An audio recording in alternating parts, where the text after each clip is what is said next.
Hello बच्चों, नमस्कार। स्वागत है आपका अपने YouTube channel maker of modern teacher में। आज हम सब 8वीं की कक्षा के बोर्ड के सीरीज को आगे बढ़ाते हुए गणित के रिवीजन को शुरू करने जा रहे हैं।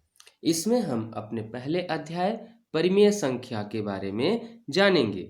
जैसा कि आप सब स्क्रीन पर देख रहे हैं कि परिमेय संख्या, इस पाठ में हमें मूल रूप से क्या क्या प्रश्न पूछे जाएंगे, पहले हम वह जान लेते हैं कि परिमेय संख्याएं क्या होती हैं, परिमेय संख्याओं की तुलना कैसे की जाती है, दो परिमेय संख्याओं के बीच की परिमेय संख्या को निकालना और परिमेय संख्याओं के गुणधर्म को जानना। उसके पहले हमें यहाँ कुछ परिभाषाएं दी गई हैं। पिछली कक्षाओं में हमने प्राकृत संख्या, पूर्ण संख्या और पूर्णांक संख्या के बारे में पढ़ा था।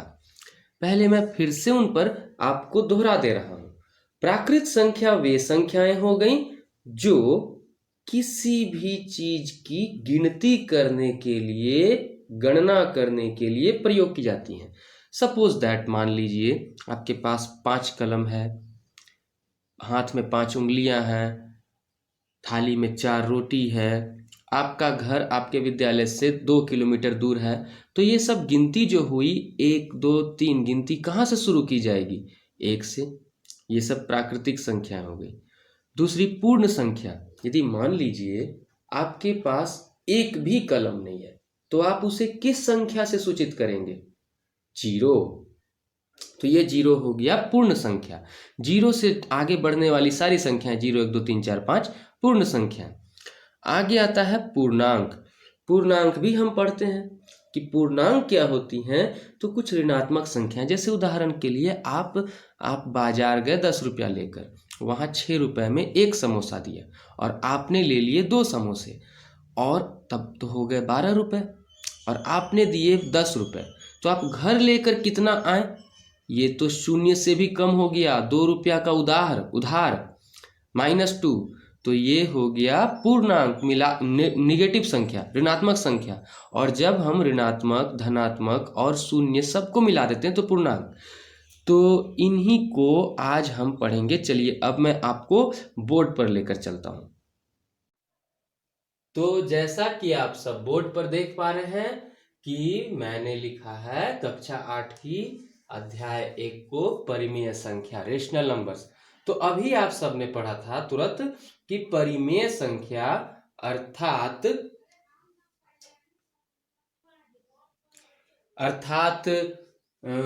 प्राकृत संख्या। तो प्राकृत संख्या के बारे में मैंने अभी बताया। प्राकृत संख्या किसे कहते हैं? तो प्राकृत संख्या अर्थात गिनती की संख्याएं। किसे कहते हैं? गिनती की संख्याएं। गिनती की संख्या। अब बताओ, दुनिया में कोई भी आदमी कहीं भी रहता हो, वो गिनती शुरू कहां से करेगा? 1 2 3 4 5 वगैरह, ये सब हो गई प्राकृत संख्याएं। पूर्ण संख्याओं में जब हम बात करते हैं तो पूर्ण संख्याएं किसे कहेंगे?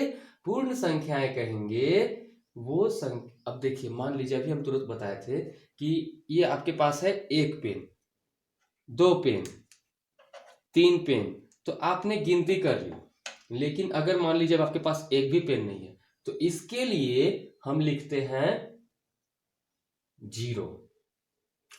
0 1 2 3 4 5, ये सब जो हो गई ये पूर्ण संख्याएं हो गई।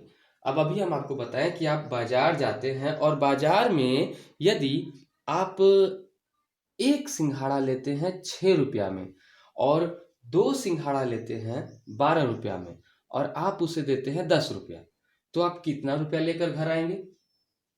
आप उधार का -2 लेकर आएंगे। तो ये ऋणात्मक संख्या, जैसे -2 -5 -7 -3, ये सब। और यदि इन सबको मैं एक संख्या रेखा पर सजाकर लिख दूं, मान लीजिए 0 है, तो 0 के इधर निगेटिव संख्या है, 0 के इधर पॉजिटिव संख्या है, 1 2 3 4 5, -1 -2 -3, -4, -5। तो ये सारी संख्याएं कहलाई पूर्णांक। अब बात आती है परिमेय संख्या की। आप में से कोई मुझे बताइए, 0 और 1 के बीच जगह खाली है, यहां क्या संख्या है कि नहीं है? सोच रहे हैं ना? अब मान लीजिए ये एक पेन है पूरा, ये कितना पेन है? आधा। तो यहां पर हम कह सकते हैं आधा है। अब 1 और 2 के बीच में भी कितना होगा? तो कह सकते हैं 1 और आधा यानी कि 1.5 है। 2 और 3 के बीच में 2.5 है। यानी कि बटे वाली संख्याएं, यानी कि P बटा Q के रूप में लिखी जाने वाली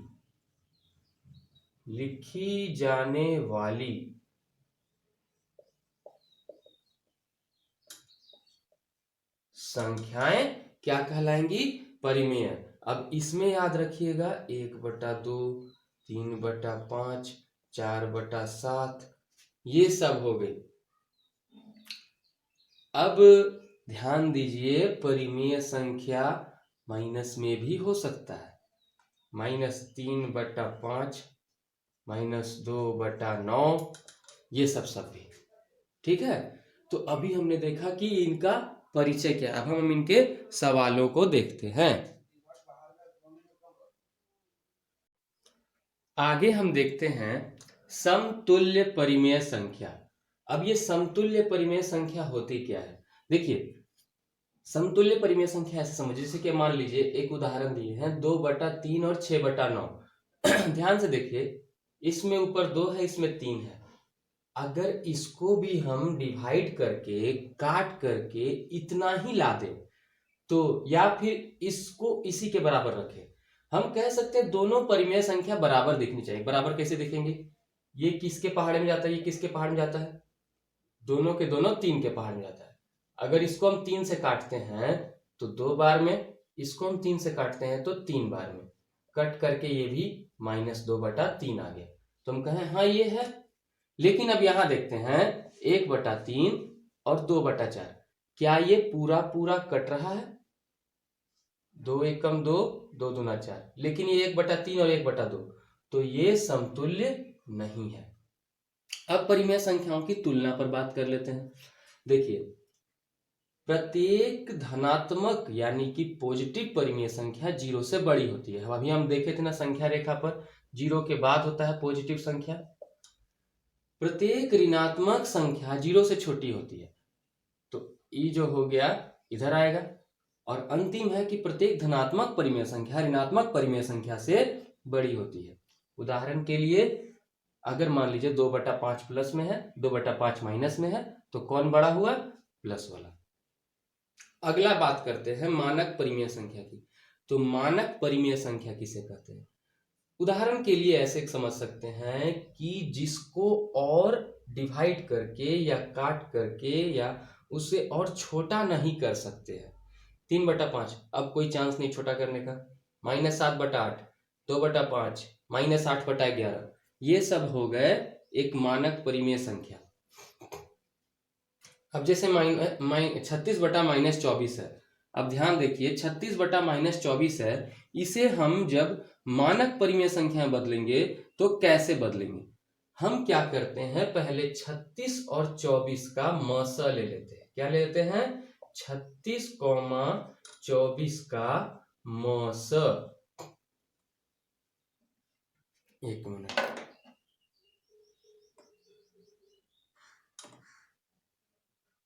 मसा कैसे निकलता है? देखो बच्चे लोग, 36, 24, 2 से 18, 2 से 12, 2 से 9, 2 से 6, 3 से 3, 2 से 3।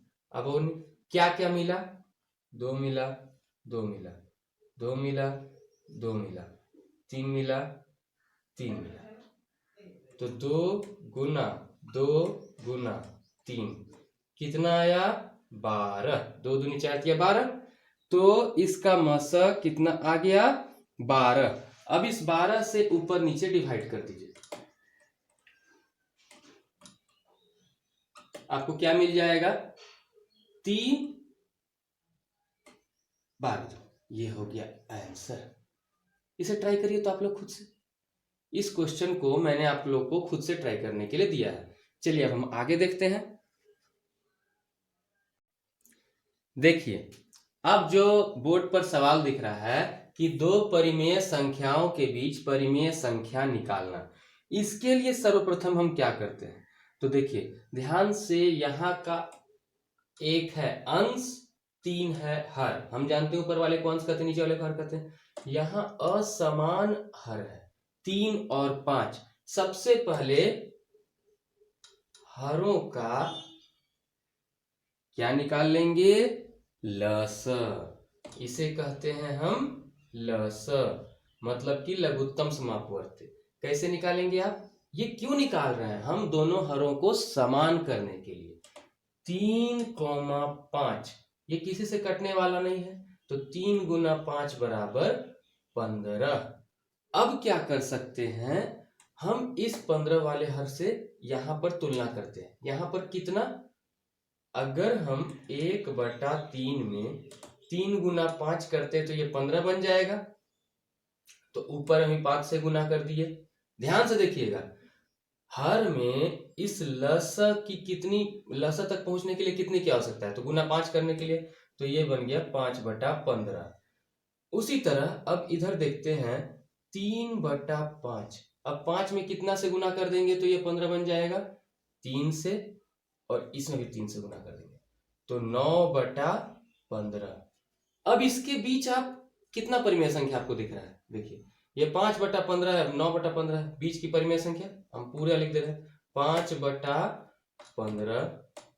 6/15, 7/15, 8/15, 9/15 निकल गया ना। अगर इसको और ज्यादा करने के लिए कहा जाए कि इससे और भी अधिक बड़ी संख्या, और भी अधिक संख्या निकालिए, हम मान लीजिए हैं इसमें 2 से गुना कर दिए, कितना बन गया, यहां नहीं बनाते हैं। 5/15 गुना 2 कर दिए, 10/30 बन गया। और 9/15 गुना दो कर दिए, 18/30 बन गया। इन दोनों के बीच में देखिए कितनी संख्याएं हो गई, 10/30, 11/30, 12/30, 13/30, 14/30, 15/30, 16/30, 17/30, 18/30। अरे चिंता नहीं करना है।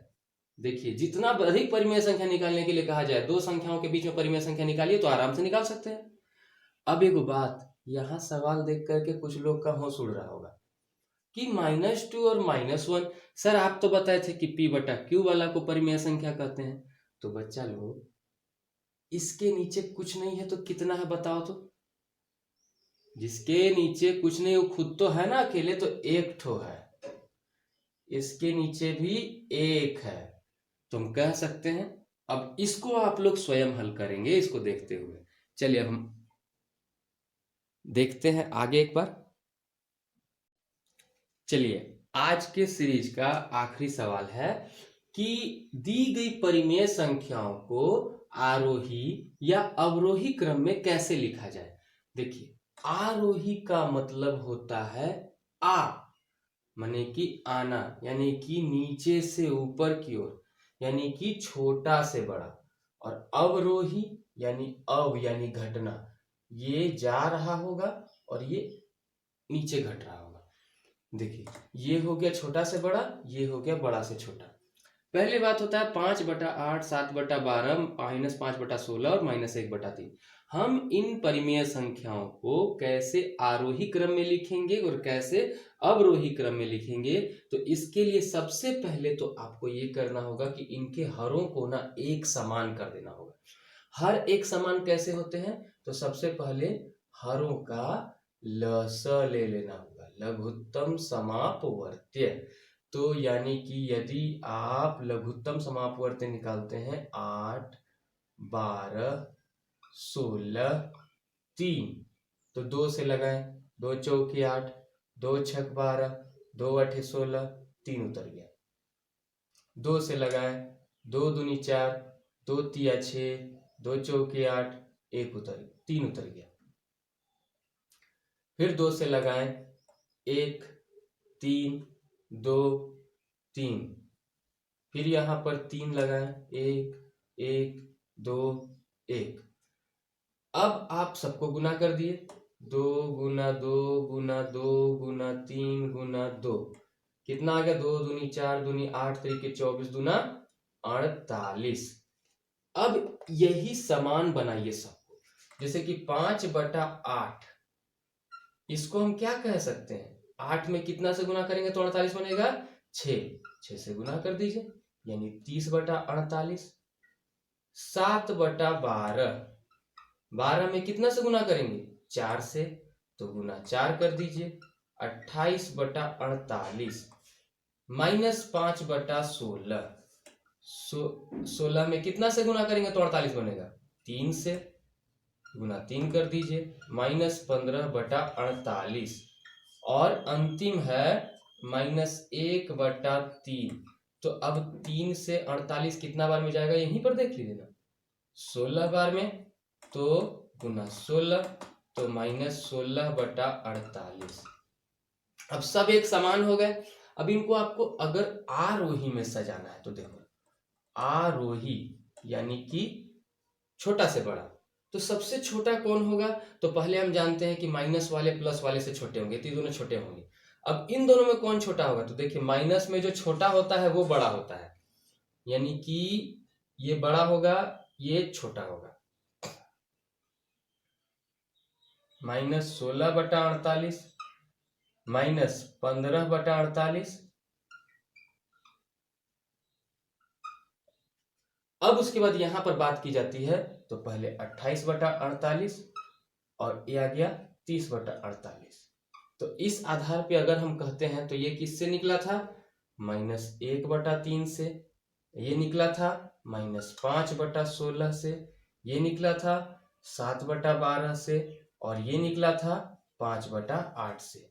अगर हम अवरोही की बात करते हैं तो इसे आप एक बार स्वयं सजाइए।